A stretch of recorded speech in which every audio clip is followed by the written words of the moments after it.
Assalamualaikum warahmatullahi wabarakatuh.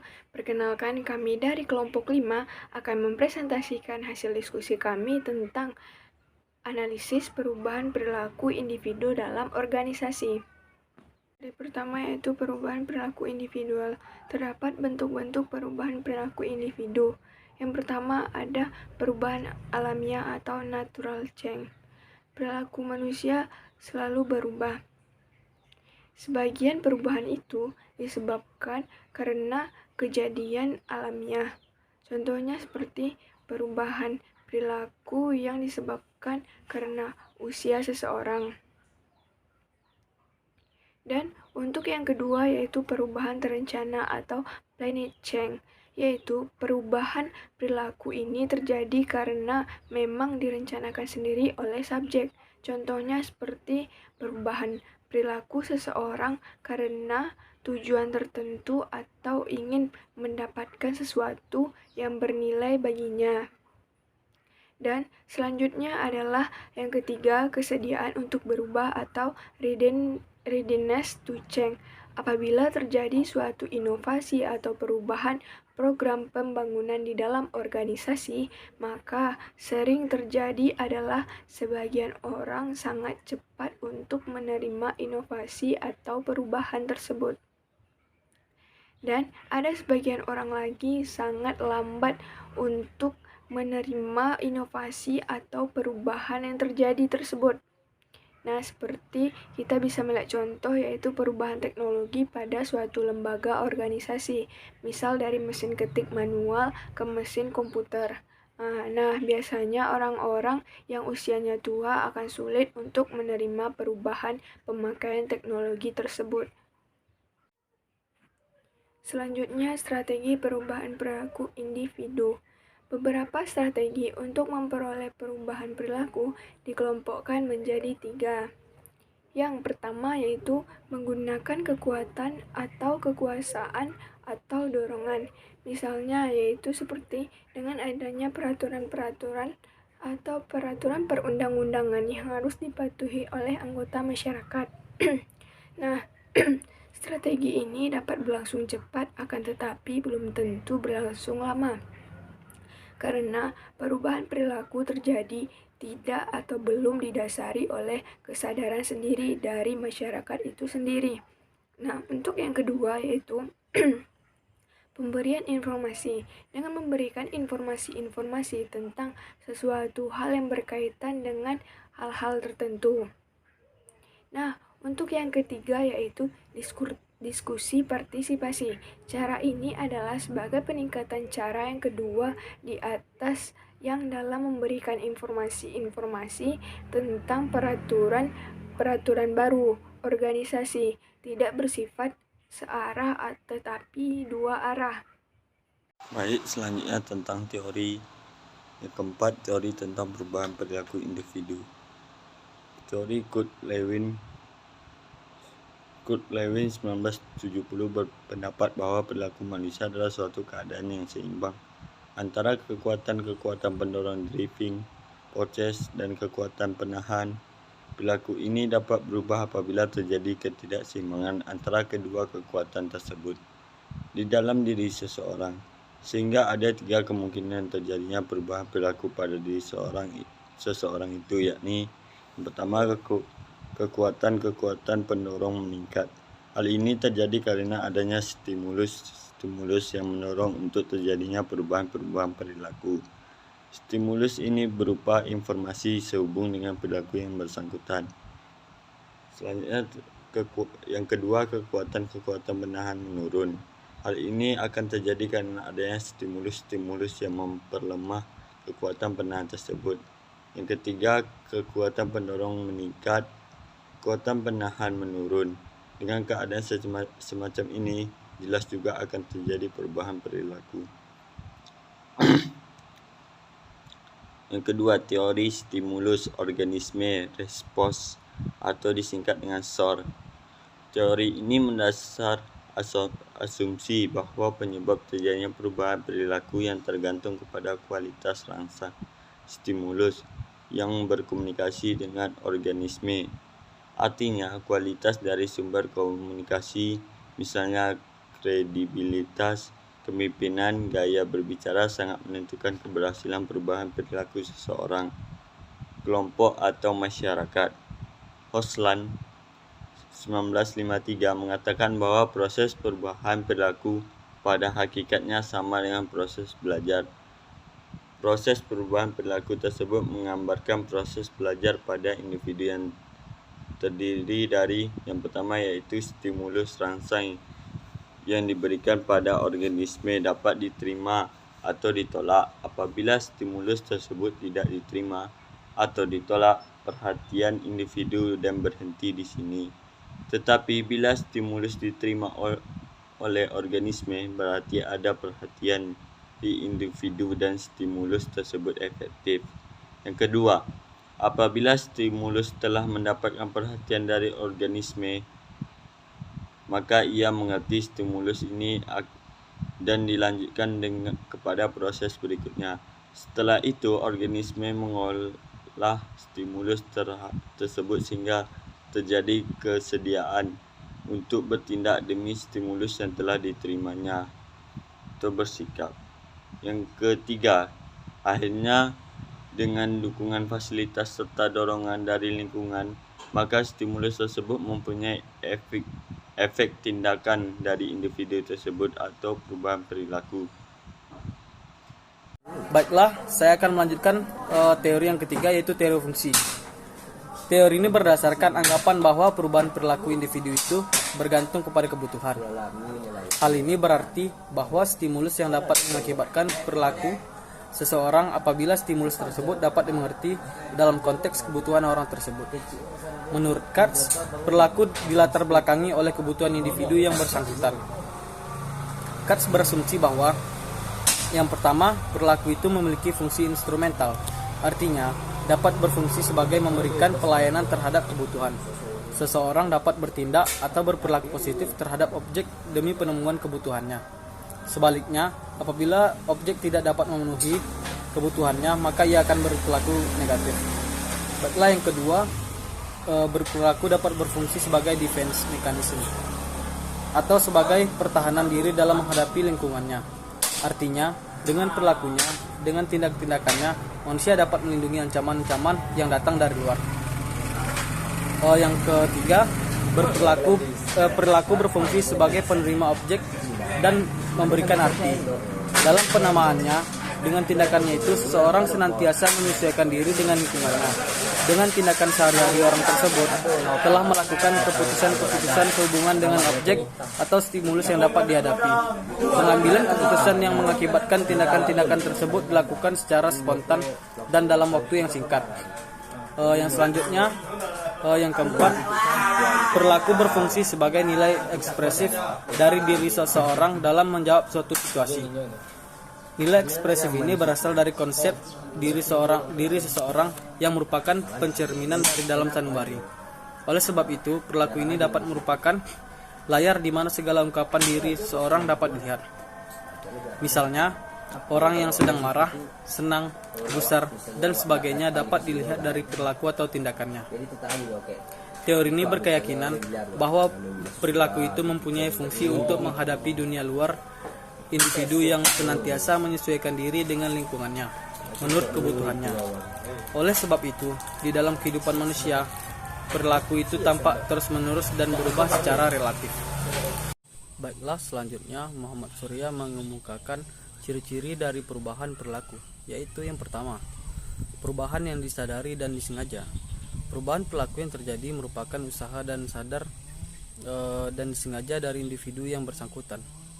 Begitu pula dengan hasil-hasilnya. Individu yang bersangkutan menyadari bahwa dalam dirinya terjadi perubahan. Misalnya pengetahuan semakin bertambah atau keterampilan semakin meningkat dibandingkan sebelumnya dia mengikuti suatu proses belajar. Yang selanjutnya, yang kedua, perubahan yang fungsional. Setiap perubahan perilaku yang terjadi dapat dimanfaatkan untuk kepentingan hidup individu yang bersangkutan, baik untuk kepentingan masa depan maupun masa sekarang. Yang ketiga, perubahan yang bersifat positif. Perubahan perilaku yang terjadi bersifat normatif dan menunjukkan ke arah kemajuan. Yang keempat, perubahan yang bersifat aktif. Untuk memperoleh perilaku baru, individu yang bersangkutan aktif berupaya melakukan perubahan. Misalnya, manajer ingin memperoleh pengetahuan baru tentang strategi bisnis. Maka manajer tersebut aktif melakukan kegiatan membaca dan mengkaji buku-buku strategi bisnis, berdiskusi dengan manajer lain tentang strategi bisnis dan sebagainya. Yang kelima, perubahan yang bersifat permanen. Perubahan perilaku yang diperoleh dari proses belajar cenderung menetap dan menjadi arah bagian yang melekat dalam dirinya. Misalnya, manajer belajar mengoperasikan program akuntansi, maka pengusahaan keterampilan mengoperasikan komputer program akuntansi tersebut akan menetap dan melekat dalam diri mahasiswa tersebut. Yang keenam, perubahan yang bertujuan terarah. Individu melakukan kegiatan belajar pasti ada tujuan yang ingin dicapai, baik tujuan jangka pendek, panjang, menengah maupun yang lainnya. Yang ketujuh, perubahan perilaku secara keseluruhan. Perubahan perilaku belajar bukan hanya sekedar memperoleh pengetahuan semata, tetapi termasuk memperoleh pola perubahan dalam sikap dan keterampilannya. Cara-cara perubahan perilaku individu. Yang pertama, dengan paksaan. Ini bisa dengan mengeluarkan instruksi atau peraturan dan ancaman huluan kalau tidak menaati instruksi atau peraturan tersebut. Yang kedua, dengan memberi imbalan. Imbalan ini bisa berupa materi seperti uang atau barang, tetapi bisa juga imbalan yang tidak berupa materi seperti pujian dan sebagainya. Yang ketiga, dengan membina hubungan baik. Kalau kita mempunyai hubungan yang baik dengan seseorang atau organisasi, biasanya orang tersebut akan mengikuti anjuran kita untuk berbuat sesuatu. Yang keempat, menanamkan kesadaran dan motivasi pada individu sehingga individu akan berubah dengan kesadaran dirinya. Yang terakhir, yang kelima, dengan menunjukkan contoh-contoh pada individu dalam organisasi untuk melakukan tindakan tertentu yang diinginkan organisasi. Assalamualaikum warahmatullahi wabarakatuh. Saya Aspareni Ningsih dari kelompok 5. Di sini saya akan menjelaskan tentang model pembelajaran pengalaman atau bisa disebut dengan experiential learning. Nah, di sini saya akan menjelaskan pengertian dari model pembelajaran experiential learning. Model ini merupakan model pembelajaran berdasarkan pengalaman, karena pengalaman mempunyai peran utama dalam proses pembelajaran. Karena pengalaman dapat digunakan sebagai katalisator untuk menolong siswa dalam mengembangkan kemampuan dalam proses pembelajarannya. Model experiential merupakan proses belajar di mana proses perubahan menggunakan pengalaman sebagai media belajar atau pembelajaran bukan hanya materi yang bersumber pada buku atau guru, tetapi juga bisa dari pengalaman siswa. Experiential learning memiliki 3 aspek. Yang pertama itu pengetahuan. Dan pengetahuan adalah konsep, fakta, atau informasi. Yang kedua, aktivitas. Aktivitas atau penerapan dalam kegiatan. Yang ketiga, refleksi atau analisis dampak kegiatan terhadap perkembangan individu. Adapun tujuan dari model experiential learning adalah untuk menambah kepercayaan diri, meningkatkan kemampuan siswa dalam berpartisipasi aktif, dan menciptakan interaksi sosial yang positif guna memperbaiki hubungan sosial di dalam kelas. Nah, selanjutnya itu ada karakteristik dalam model experiential learning. Yang pertama itu menurut Kolb yang dikutip oleh Muhammad Fatur Rahman menyatakan bahwa experiential learning mempunyai karakteristik. Yang pertama itu belajar terbaik dipahami sebagai suatu proses, tidak dalam kaitannya dengan hasil yang dicapai. Yang kedua, belajar adalah suatu proses yang dikontinue yang didasar pada pengalaman. Yang ketiga, belajar melibatkan hubungan antara seseorang dengan lingkungan. Yang keempat, belajar adalah proses tentang menciptakan pengetahuan yang merupakan hasil dari hubungan antara pengetahuan sosial dan pengetahuan pribadi. Yang kedua, menurut Hamalik yang dikutip oleh Muhammad Fatur Rahman, ada beberapa hal yang harus diperhatikan dalam proses model pembelajaran experiential learning.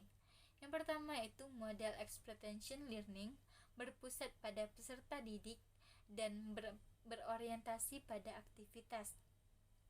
Yang kedua, model expectation learning menekankan pada proses dan bukan pada hasil belajar semata.